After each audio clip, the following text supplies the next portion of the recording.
Rise and shine class 9 के बच्चों, आज मैं आपके लिए लेकर आई हूँ आप ही की एस शाइन की जो बुक है फिजिक्स की, उसका chapter number 2 force and laws of motion के very short answer type question. ये क्वेश्चन बच्चों आपको आप ही की बुक में पेज नंबर 74 पे अवेलेबल हो जाएंगे।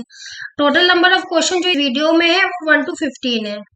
इसी चैप्टर के और जो क्वेश्चन एंड आंसर्स है उनके ऑलरेडी वीडियो अपलोडेड है मेरे चैनल पे, आप जाके चेक कर सकते हैं। कैसे कर सकते हैं? चैनल पर जाकर आप वीडियोस में प्लेलिस्ट में जाके चेकआउट करेंगे तो आपको सारे ही वीडियोस मिल जाएंगे जो भी आपकी जरूरत के होंगे फिजिक्स, केमिस्ट्री, बायोलॉजी के। चलिए स्टार्ट करते हैं यहाँ पे क्वेश्चन नंबर 1 से।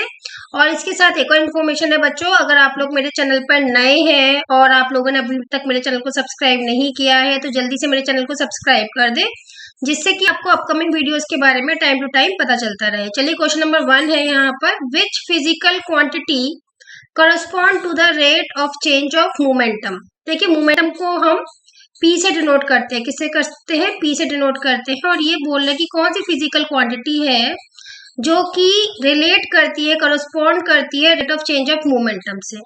तो देखिए यहाँ पे हमको पता है एक फॉर्मूला जहां पर है force is directly proportional to change in momentum and inversely proportional to time taken। तो जो फोर्स है वो फिजिकल क्वांटिटी है जो कि चेंज इन मोमेंटम से कॉरस्पॉन्ड करती है, डायरेक्टली प्रोपोर्शनल है। मतलब चेंज इन मोमेंटम बढ़ेगा तो फोर्स भी बढ़ेगा, फोर्स बढ़ेगा तो चेंज इन मोमेंटम भी बढ़ेगा। तो फर्स्ट का आंसर आ जाएगा force is the physical quantity correspond to the rate of change of momentum। Question number 2 के बारे में बात करते हैं। ये कहता है state the relationship between the momentum of the body and the force acting on it। तो हमको रिलेशनशिप बता देंगे that force is directly proportional to change in momentum, right? This is the relationship between force and change in momentum। फिर third पूछा गया है what is the unit of force. Force की unit क्या है? तो आपको पता होना चाहिए कि force equal to mass into acceleration होता है। मास की जो यूनिट होती है वो होती है किलोग्राम और एक्सीलरेशन की जो यूनिट होती है वो होती है मीटर पर सेकेंड का स्क्वायर। और इसको जो टोटली बोलते हैं वो बोलते हैं न्यूटन। तो इसको हम न्यूटन से शो करते हैं और न्यूटन होता है आपका कैपिटल एन। तो जो फोर्स की यूनिट होगी वो होगी न्यूटन, या फिर आप इसको KG multiply by metre per second square से भी आप डिनोट कर सकते हैं। अब आते हैं क्वेश्चन नंबर 4 पे। बच्चों अगर आपके पास एस चांद और एनसीईआरटी की बुक नहीं है तो आप लोग घर बैठे बैठे मंगा सकते हैं। कैसे? इसी वीडियो के डिस्क्रिप्शन बॉक्स में जाके आप लिंक चेकआउट करोगे तो अच्छे खासे परसेंटेज ऑफ पर घर बैठे बैठे आप अपने लिए मंगा सकते हैं एस चांद और एनसीईआरटी की बुक। फोर्थ है डिफाइन 1 न्यूटन फोर्स। यहाँ पर हमको 1 न्यूटन फोर्स को डिफाइन करना है, जैसा कि अभी मैंने आपको बताया था यूनिट के बारे में। 1 न्यूटन को हम कैसे नोट कर सकते हैं? 1 newton equal to 1 kg multiply metre per second का होल स्क्वायर। इसी तरह से हम इसको डिफाइन भी कर सकते हैं। The force needed to accelerate 1 kilogram 1 kilogram of mass, क्योंकि यहाँ पर कोई भी बॉडी है उसका 1 किलोग्राम हम लोग मास को एक्सेलरेट कर रहे हैं at the rate of 1 metre per second squared, right?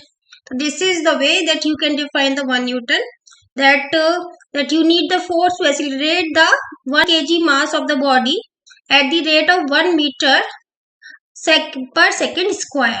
फिर फिफ्थ है what is the relationship between the force and acceleration। Force और एक्सीलरेशन के बीच में क्या रिलेशनशिप है?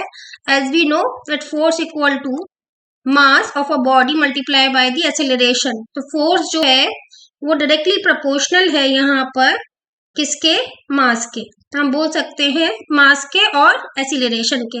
What is the relationship between force and acceleration? तो आप चाहे तो ये फॉर्मूला भी लिख सकते हैं। तो और इसको और कैसे लिख सकते हैं? Acceleration force upon mass. तो acceleration of body is equal to the ratio of the that this is directly proportional to the mass. ठीक है, तो जहाँ पे फोर्स जो है वो डायरेक्टली प्रोपोर्शनल है एक्सीलरेशन के, ये रिलेशनशिप आप यहाँ पे लगा सकते हैं।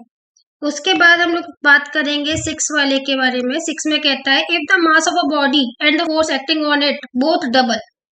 ये फॉर्मूला देखें यहाँ पर, ये बोल रहा है A इक्वल टू F/m है हमारे पास।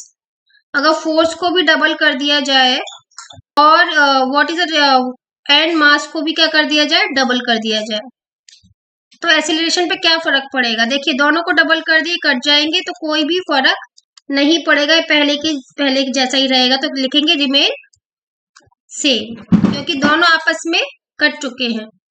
उसके बाद है आपका 7th यहाँ पर, name the physical quantities whose unit is Newton.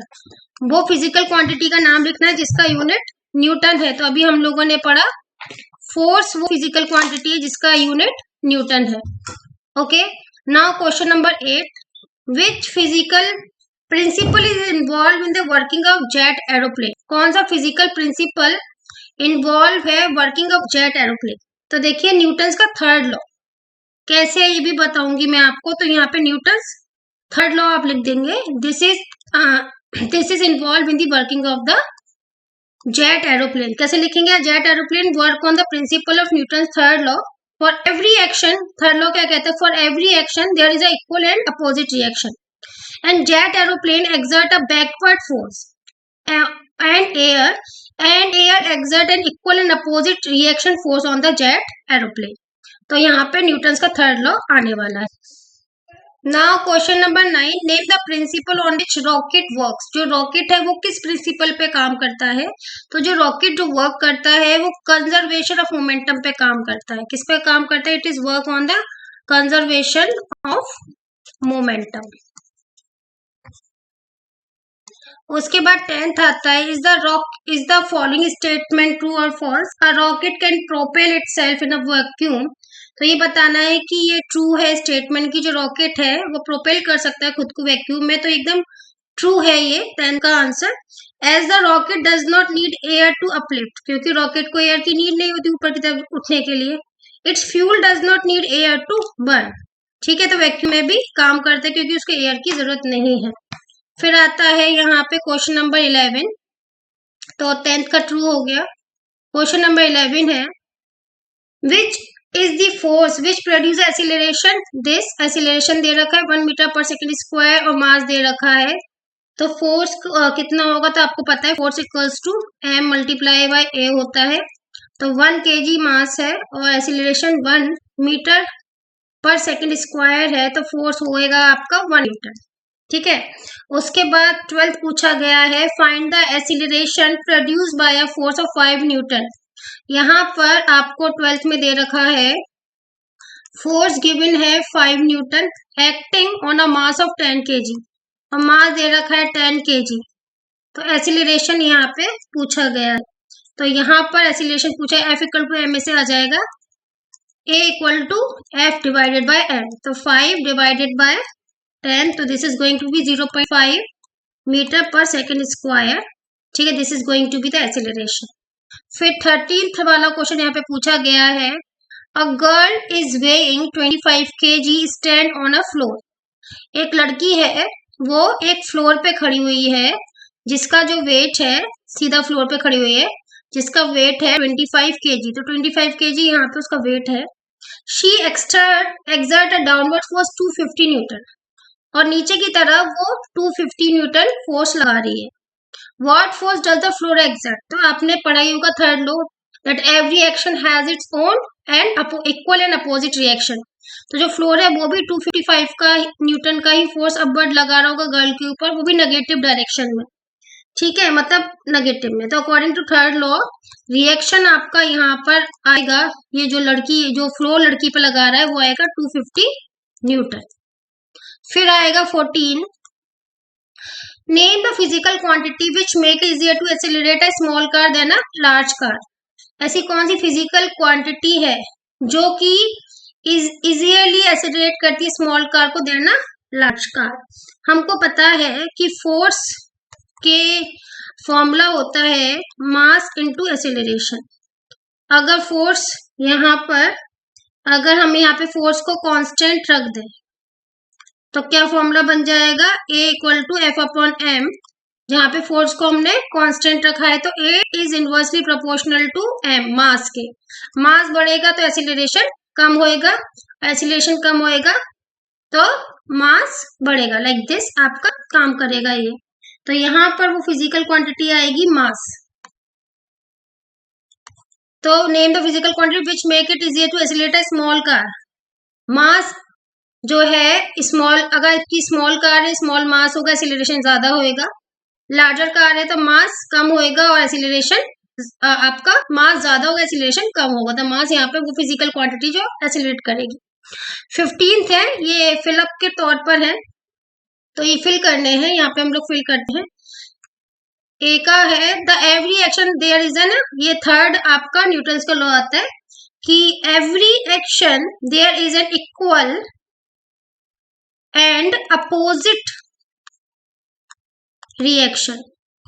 B है momentum is a dash quantity. Momentum कैसा क्वांटिटी है, ये एक वेक्टर क्वांटिटी है, क्योंकि मोमेंटम बराबर क्या होता है, m इंटू वेलोसिटी। वेलोसिटी आपकी वेक्टर क्वांटिटी है, मोमेंटम भी आपकी वेक्टर क्वांटिटी होगा। Momentum is a vector quantity, its unit is, और मोमेंटम का formula m into kg into metre per second. तो क्या आएगा, kg into metre per second. C है Newton's second of motion can be written as a force equals to mass into acceleration, और force equal to rate of change of momentum. ये second law है।